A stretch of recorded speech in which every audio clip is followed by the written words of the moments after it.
神殿再次出现，让萧炎急下。萧炎成功将宣护法打得元气大伤。为了即将到来的中州远行，萧炎炼化了寒风淋漓尽致地表现出来。Thời gian qua đi, thân ảnh của Tiêu Viêm rất nhanh đã xuất hiện bên cạnh một cái dược đỉnh. Theo bàn tay Tiêu Viêm khẽ động, hỏa diễm không ngừng đi vào bên trong cái đỉnh trước mắt. Giờ khắc này, toàn bộ tinh thần của Tiêu Viêm đều tập trung tại một chỗ.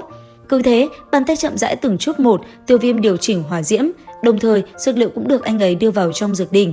Thế nhưng, trong quá trình luyện hóa dược liệu, Tiêu Viêm gặp phải một vấn đề khá nan giải khi dược dịch vẫn chưa hòa tan hoàn toàn. Ở bên ngoài, như cảm ứng được điều gì đó, Tử Nghiên đã liền lém lỉnh đi vào. Sau đó, nàng liền bật mí cho Tiêu Viêm biết cách để luyện chế cỗ dược liệu kia.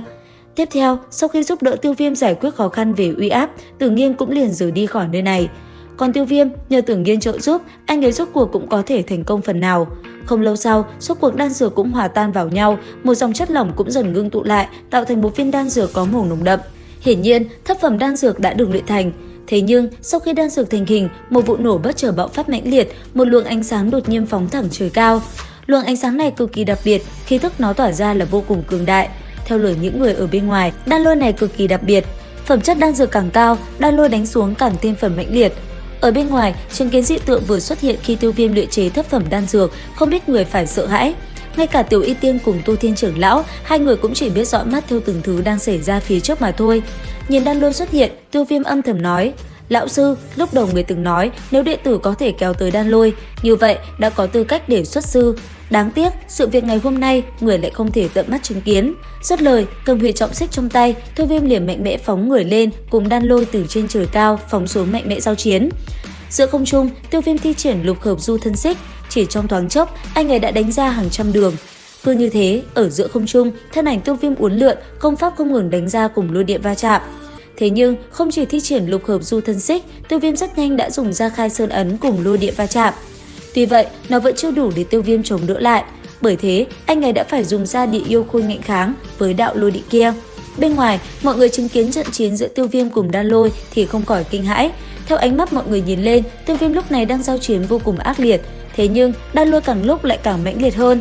Thế nhưng, Tiêu Viêm rốt cuộc cũng chiến thắng nó. Bên trong người anh ấy, một tia đan lôi đi vào cũng liền bị Tiêu Viêm luyện hóa. Không lâu sau, khi Tiêu Viêm mở mắt, một cỗ khí thế cường hãn cũng từ trong cơ thể hắn phô thiên cái địa bạo dũng trào ra. Nhìn cơ thể mình thay đổi, Tiêu Viêm âm thầm nói: "Thất tinh, chỉ còn thiếu chút nữa là có thể đạt tới đấu hoàng đỉnh phong, đấu tông cũng không còn xa nữa." Nghĩ tới đây, Tiêu Viêm hướng ánh nhìn về phía xa thầm tự nhủ nói: "Huân Nhi, Trung Châu đại lục, chờ ta." Dứt lời, ánh mắt anh ấy liền trở nên nghiêm nghị. Thế nhưng, trong lúc Tiêu Viêm đang trầm tư thì ở phía xa, Tu Tiên trưởng lão của mọi người đã tới bên người anh ấy.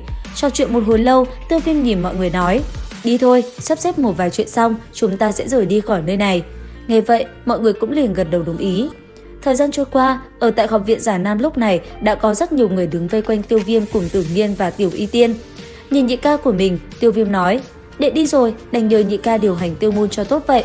Phiền nhị ca phái người đem đan dược này tới Gia Mã Đế quốc đến tận tay Mị Độ Toa nữ vương. Ngươi yên tâm, ta sẽ tận tay đưa nó trở về Gia Mã Đế quốc. Lần này rời đi, khi nào ngươi sẽ trở về?" "Đệ cũng không biết, nhị ca, huynh nhớ bảo trọng." "Đại trưởng lão, nhị ca, tiện đến đây thôi, non xanh còn đó nước biếc còn đây, chư vị hẹn ngày tái ngộ, nếu có duyên, Trung Châu gặp lại." Dứt lời, Tiêu Viêm cùng mọi người liền lên thuyền, sau đó hướng về phía xa kia. Không lâu sau khi Tiêu Viêm rời đi, ánh mắt Tiêu Lệ hiện lên một sự tự hào nói: "Hắn là niềm kiêu hãnh của Tiêu gia ta. Ta cũng tin tưởng hắn sẽ trở thành niềm kiêu hãnh của Già Nam học viện." Theo ánh mắt hai người nhìn về phía xa, con thuyền kia cũng đã đi được một quãng đường dài. Quay đầu nhìn lại Già Nam học viện một lần nữa, Tiêu Viêm lạnh lùng nói: "Trung Châu, ta tới đây." Dứt lời, con thuyền cùng đoàn người liền tiến về phía xa. Không lâu sau, 4 người Tiêu Viêm đã xuất hiện ở tại Thiên Nhai Thành. Nhìn cảnh vật xung quanh, ánh mắt 4 người cẩn thận đảo qua một lượt. Thế nhưng, đang đi dạo trên đường, Tiêu Viêm cùng mọi người bất chợt thấy một nữ nhân đang cưỡi trên mình phi hành thú, lao trên đường, hướng thẳng tới người Tiêu Viêm mà tới. Thấy thế, Tiêu Viêm cùng mọi người ánh mắt bất chợt tỏ ra ngưng trọng. Chỉ dậm mạnh chân, Tiêu Viêm liền khiến kình khí tỏa ra ngăn cản con sư thú kia bắn ngược lại, thân hình nữ nhân kia cũng liền rơi xuống. Thấy thế, nữ nhân kia hống hách quát: "Đám người các ngươi, mau tránh ra cho bổn tiểu thư, nếu không ta sẽ cho ngươi lấy mạng các ngươi." Nghe vậy, Tiểu Y Tiên lạnh lùng, nàng liền vung tay lên, sau đó tát thẳng vào mặt nữ tử kia. Một tiếng bép vang lên, nữ tử kia liền bị bay ngược về phía sau. Ngay sau đó, nàng ta ôm mặt khóc lớn nói: tên Vương Bát Đản nhà ngươi dám ra tay với bổn tiểu thư sao? Chỉ là thay phụ mẫu giáo huấn ngươi một chút mà thôi. Ngươi nghĩ ngươi là ai mà lại dám giáo huấn ta hả? Hoa thúc, Lưu thúc, mang đám hỗn đản này giáo huấn cho ta. Lời nói của nàng ta vừa dứt, không trung liền xuất hiện hai bóng người nhanh chóng lao tới. Thanh âm vang lên nói: Vị bằng hữu, tiểu thư nhà ta có nghi ngờ một chút, thế nhưng tuổi của nàng còn nhỏ, các hạ lại đối đãi với người ta như vậy, xem ra có chút không tốt. Nghe vậy, Tiêu Viêm đáp: thế nên cho đến lúc này cô ta vẫn còn sống. Tên hỗn đản, người tại Thiên Nhai Thành này còn dám kiêu ngạo như vậy, nếu ngươi biết điều, bây giờ hãy quỳ xuống dập đầu nhận lỗi với bổn tiểu thư đi. Thế nhưng vừa nghe xong, Tiểu Y Tiên đã lần thứ hai lao tới. Sau đó, thêm một tiếng chát vang lên, cô gái kia đã ăn thêm một cái bạt tai. Nhìn cô ta, Tiểu Y Tiên nói: ngươi còn dám mắng một câu nữa, dù hắn không lấy mạng ngươi, ta sẽ lập tức ra tay. Thế, hai vị lão giả đấu hoàng chợt gầm lên một tiếng, chuyển động thân hình, sau đó lao về phía Tiểu Y Tiên.